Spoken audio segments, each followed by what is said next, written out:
ठाकरे गटाचे खासदार संजय राऊत बोलतात, थेट जातोय। हा कायदा भारतीय जनता पक्षाला माहिती आणि याच कायद्याचा वापर गैरवापर करून ते आपल्या विरोधकांना एक तर तुरुंगात टाकतायत, त्यांचा छळ करतायत, पक्ष फोडतायत, त्यांना नामोहरम करण्याचा प्रयत्न करतायत, त्यांना शरण आणण्याचा प्रयत्न करतायत, पक्षांतर घडवतायत आणि त्यासाठी या PMLA ॲक्टचा वापर केला जातो। म्हणजे 2, 5, 10 लाखासाठी सुद्धा लोकांना तुरुंगात टाकलं। हेमंत सोरेन झारखंडचे मुख्यमंत्री ह्यांनाही त्याच कायद्याखाली अटक करून तुरुंगात टाकलेलं आहे। अनेक मंत्री दिल्ली सरकारचे, स्वतः केजरीवाल मंत्री तुरुंगात आहेत, केजरीवाल यांनाही त्याच कायद्याखाली अटक करण्याचा त्यांचा डाव। महाराष्ट्रामध्ये अनेकांना त्या कायद्याखाली अटक झाली, मी स्वतः त्याचा व्हिक्टीम आहे। अनिल देशमुख असतील, नवाब मलिक असतील किंवा अन्य काही लोक असतील, लालू यादव आणि त्यांच्या कुटुंबियांवर सुद्धा त्याच कायद्याचा फास आवळला गेला। मग हा कायदा जे सांगतोय की गुन्हेगारी स्वरूपाचा पैसा कोणी स्वीकारला असेल, गुन्हेगारीतून निर्माण झालेला पैसा कोणी स्वीकारला असेल तर त्या मनी लॉन्ड्रिंग प्रकरणामध्ये संबंधितांना अटक व्हायला हवी, हा असं त्या कायद्यातली स्पष्ट व्याख्या आहे। त्यामुळे भारतीय जनता पक्षाचे खासदार जे लोकप्रतिनिधी आहेत, 3 वेळा आमदार आहेत, भाजपचे सत्ताधारी पक्षाचे खासदार आहेत, त्यांनी गुन्हा केलेला आहे, ते आता तुरुंगात आहेत। त्यांचं स्टेटमेंट आहे, की माझे कोट्यावधी रुपये हे एकनाथ शिंदे यांच्याकडे पडलेले आहेत, मी दिलेले आहेत। का? कोट्यावधी रुपये माझ्यानुसार हा आकडा 100 कोटीच्या वर आहे। आमच्या सगळ्यांच्या माहितीनुसार आणि त्या भागातल्या लोकांनी दिलेल्या माहितीनुसार हा आकडा 100 कोटीच्या वर आहे आणि गेल्या 10 वर्षामध्ये ही रक्कम त्यांच्याकडे पोहोचलेली आहे।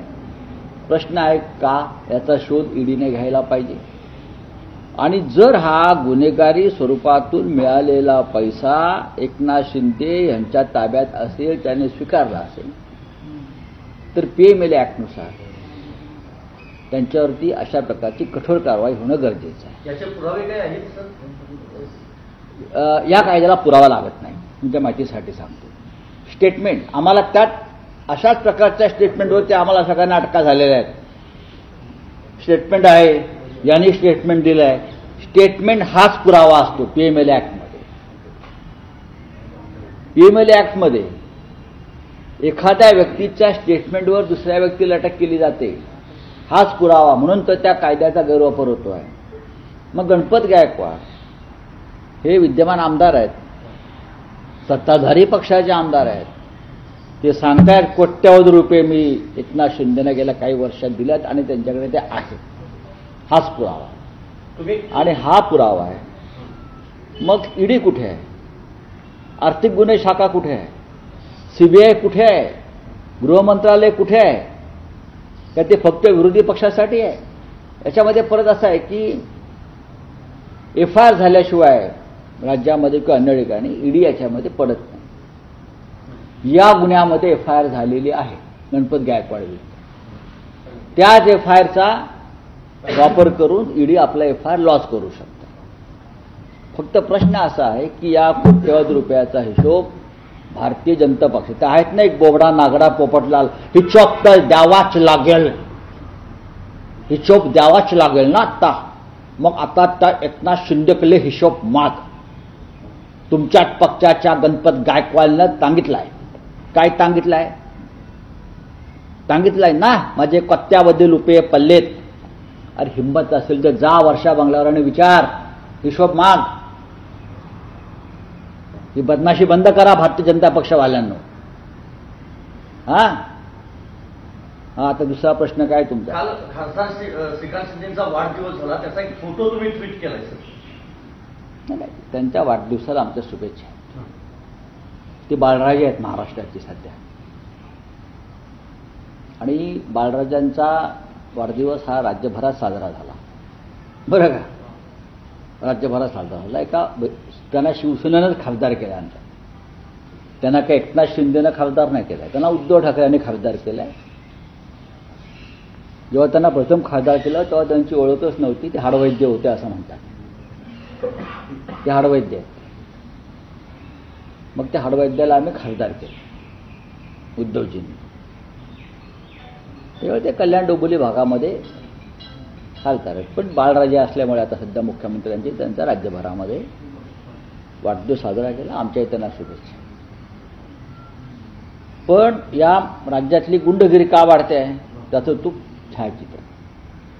गुंडगिरीला कोणाचा राजाश्रय आहे आपण पहा.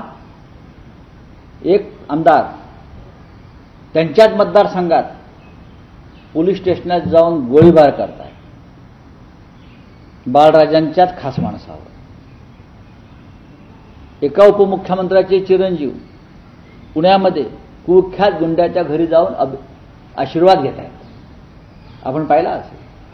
पुण्याच्या पालकमंत्र्यांचे उपमुख्यमंत्री चिरंजीव एका महान अशा गुंडांच्या दरबारात जाऊन त्यांना शुभेच्छा देत आहेत. विचारांचं आदान प्रदान झालं त्यांच्या. आणि काल बाळराजांच्या वाढदिवसाला त्या गुंडांची फौजच होती असं मी पाहतो. मी हे एकच छायाचित्र प्रसिद्ध केलं. अजून मी काही प्रसिद्ध करू आपण.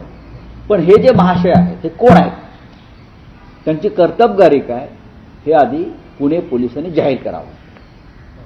हे महात्मा जे भेटले आहेत, अभिष्ट चिंतन त्यांच्याबरोबर अख्खी टोळी होती ते वर्षा बंगल्यावर, त्यांच्यावरती बाळराजांनी काय जबाबदारी दिली आहे भविष्यातल्या निवडणुकांसाठी, आपल्या विरोधकांचा काटा काढण्यासाठी.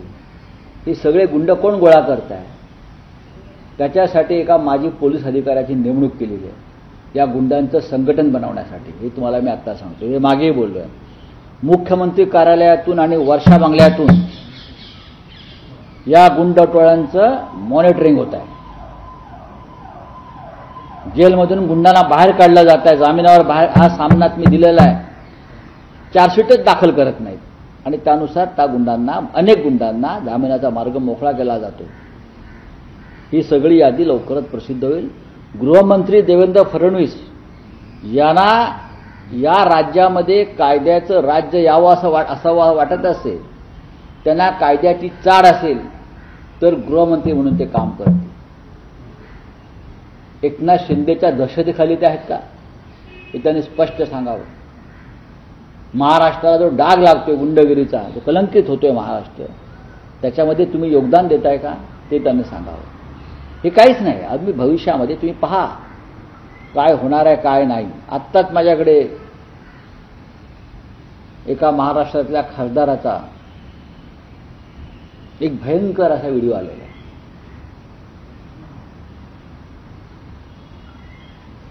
शिंदे गटाचे ते खासदार आहेत, परदेशात गेले होते, सतत परदेशात जात असतात.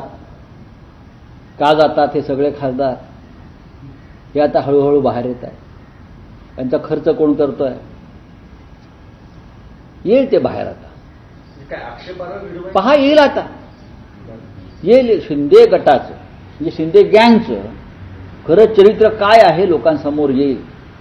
आणि एक दिवस गृहमंत्री नरेंद्र मोदी आणि अमित शहा जाहीर करतील, बाबा आमच्या यांच्याशी काय संबंध आहे, आमची चूक झाली.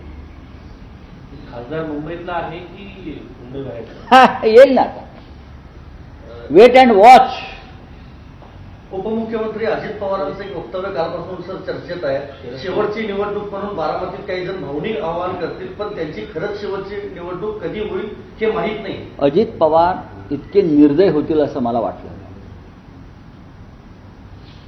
ज्या ताटामध्ये, ज्या माऊलीनं, ज्या साहेबांनी, पवार साहेबांनी आपल्याला खाऊ पिऊ घातलं, आपल्याला वाढवलं, आपल्याला ओळख दिली, आपल्याला प्रतिष्ठा दिली, बघा कोणी असेल,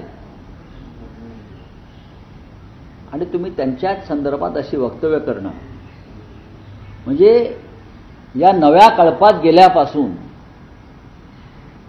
आपण जे लांडग्यांच्या भूमिकेत गेलेले आहात. बरं का, मी वाघाच्या म्हणणारच नाही, वाघालाही काळीज असते.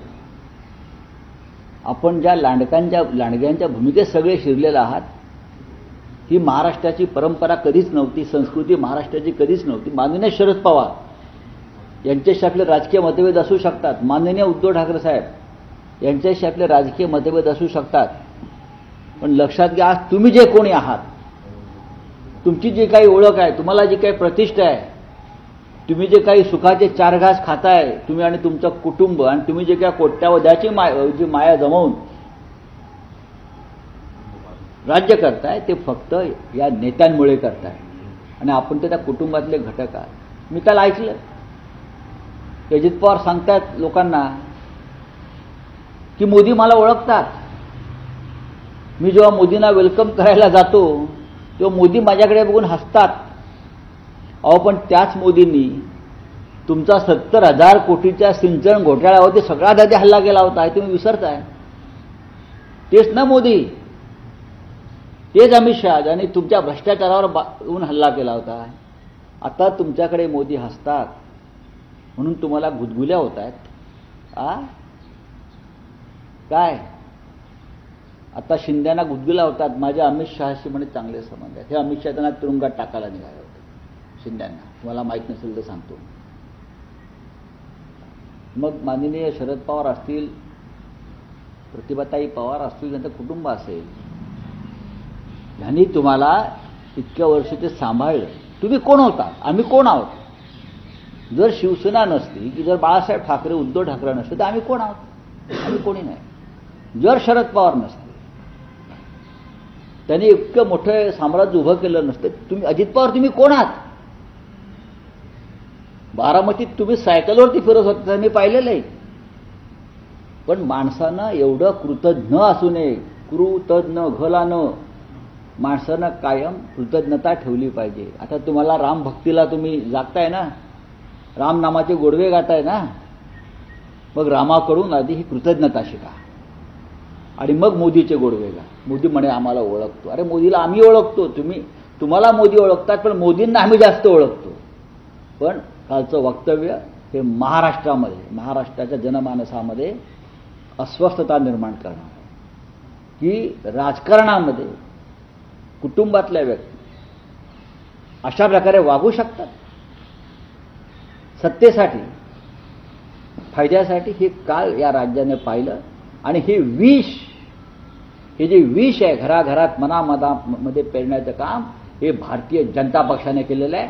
म्हणून महाराष्ट्र या भारतीय जनता पक्षाला कधी माफ करणार नाही. आज तुमची सत्ता उद्या जाईल, पण लोक रस्त्यावरून तुम्हाला तुडवतील. लक्षात घ्या, ही महाराष्ट्राला ज्या पद्धतीनं तुम्ही या खड्ड्यात घालताय, असंस्कारी करताय, बरं का, भावना शून्य करण्याचा प्रयत्न करताय, हे या राज्यात कधी घडलं नव्हतं. चला, त्याच भाजपचं मिशन अयोध्या आजपासून सुरू होते. रात्री 9 वाजता पहिली ट्रेन अयोध्येला मुंबईतून जाणार आहे, मोफत दर्शन. आधी मुंबईमधला रोजगार जो बाहेर गेलाय तो आधी घेऊन या. मोफत दर्शनाची गरज नाही. ज्याला रामदर्शनासाठी जायचं आहे ते जाऊ शकतात, आम्ही जाणार आहोत.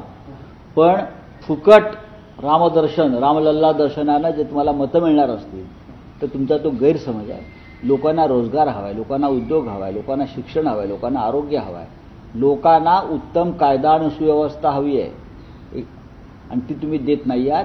रामलल्लाच्या नावावर या सगळ्या गोष्टी तुम्ही खपवू नका. भुजबळांनी एक ट्विट केलंय, करू द्या. मोठ्या क्रांतीची पूजा करणार असं म्हणतायत. नाविक समाजाने मराठा समाजाच्या लोकांची कटिंग करून त्यांना प्रश्न विचारायचे. राष्ट्रीय एक प्रश्न आहे सर, ममता बॅनर्जींनी U-टर्न घेतलेला आहे, पुन्हा 5 जागा काँग्रेसला द्यायच्या. बघा, मी तुम्हाला मागे सांगितलं प्रेसमध्ये की ममताजी असतील, केजरीवालजी असतील, हे सगळे इंडिया गटाबरोबर आहेत. काही स्थानिक लहान सहान मतभेद झाले असले तरी ममता दिदी असतील किंवा अरविंद केजरीवाल असतील, हे पूर्णपणे इंडिया आघाडीबरोबर ठामपणे उभे आहेत. जागा वाटप हा इश्यू नसून आम्हाला भारतीय जनता पक्षाचा पराभव करायचा आहे आणि याच्यावर आम्ही काम करतो. उत्तराखंडमध्ये समान नागरी कायदा येऊ द्या काय. आज पंतप्रधानांचं अभिभाषण आहे सर, अभिभाषणावर उत्तर आहे सर लोकसभेमध्ये. ठीक आहे, ऐकून आम्ही ऐकू. चला, बताइए क्या है.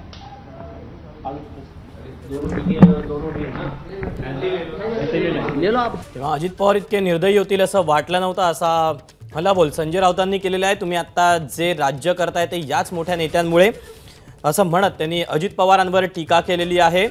काल अजित पवारांनी बारामतीमध्ये बोलताना अप्रत्यक्षपणे शरद पवारांवर निशाणा साधलेला होता आणि याच वक्तव्याचा आधार घेत आता अजित पवारांवर संजय राऊतांनी हल्लाबोल केलाय.